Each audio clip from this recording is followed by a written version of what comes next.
ప్రభువైన యేసుక్రీస్తు నామానికి మహిమ కలుగును గాక. దేవుడు బిడ్డలారా, దేవుడు మిమ్మల్ని నిండారులుగా దీవించి బలపరిచి ఆశీర్వదించును గాక. వాక్యదానం కొరకై పరిశుద్ధ గ్రంథం బైబిల్ దేవుని యొక్క వాక్య భాగాన్ని చదువుకుందాము. ఎబ్రీయులకు రాసిన పత్రిక 11వ అధ్యాయము 24వ వచనం నుండి 26 అని రాయబడి ఉన్నది. ఈ 2 వచనాలు నేను చదువుతానండి, మీరు గమనించండి. వాక్యము రాయబడింది, ఈ వాక్యాన్ని చదువుతూ ఉన్నాను. మోషే పెద్దవాడైనప్పుడు విశ్వాసమును బట్టి ఐగుప్తు ధనము కంటే క్రీస్తు విషయమైన నిందే గొప్ప భాగ్యమని ఎంచుకొని అల్పకాలము పాపభోగములు అనుభవించుట కంటే దేవుని ప్రజలతో శ్రమ అనుభవించుట మేలని యోచించి ఫరో కుమార్తె యొక్క కుమారుణ్ణని అనిపించుకొనుట కూడా ఒప్పుకొనలేదు.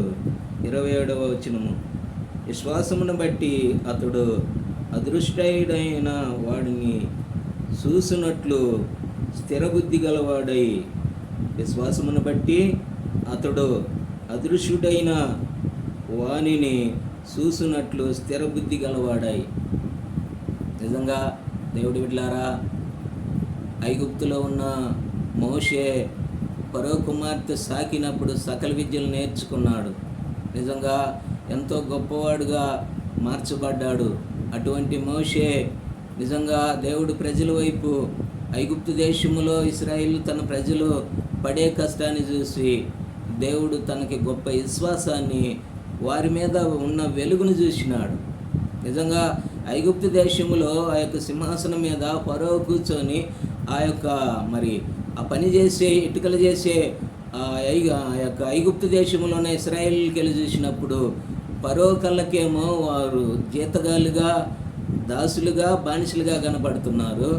అదే సింహాసనం మీద మోషే కూర్చొని చూసినప్పుడు వారి మీద దేవుని యొక్క వెలుగు ఉన్నదని గ్రహించినాడు.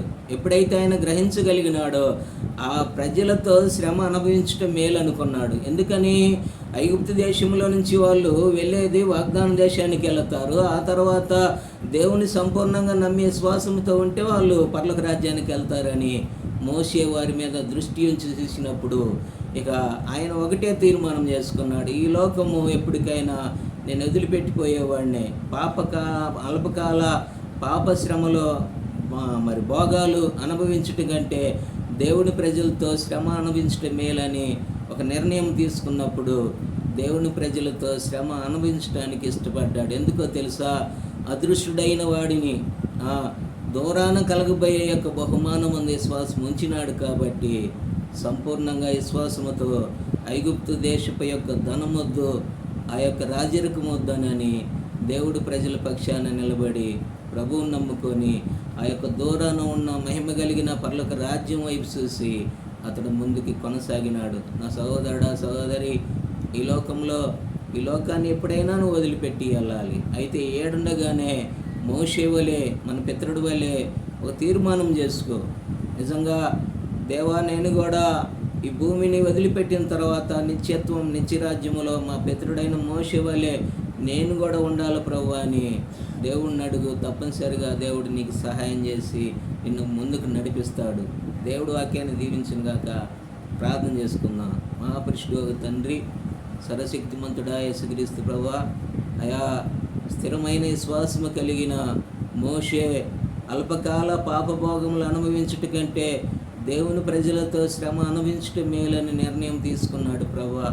అలాగనే బిడ్డలైన వారందరూ కూడా అయా దూరాన కనబడే ఆ పరలోక రాజ్యం అది అదృశ్యమై ఉన్నది నాయన. ఇప్పుడు మాకు కనబట్టలేదు, అయితే ఉన్నదని మా పితరుడు వల్లే మేము కూడా నమ్మి నీ రాజ్యములోనికి రావటానికి అల్పకాలంలో పాపభోగాలు కాదు కానీ ప్రభా, పాపాలను ఒప్పుకొని క్షమాపణ పొంది నీలోనికి నడిపించబడి నిత్యత్వము, నిత్య రాజ్యములు ఉండటానికి మమ్మల్ని, మా కుటుంబాలని మీరు జ్ఞాపకం చేసుకొని రక్షించి ముందుకు నడిపించమని యేసు ప్రభు నామములో ప్రార్థించి అడిగి వేడుకొనుచున్నా మా తండ్రి, ఆమేన్.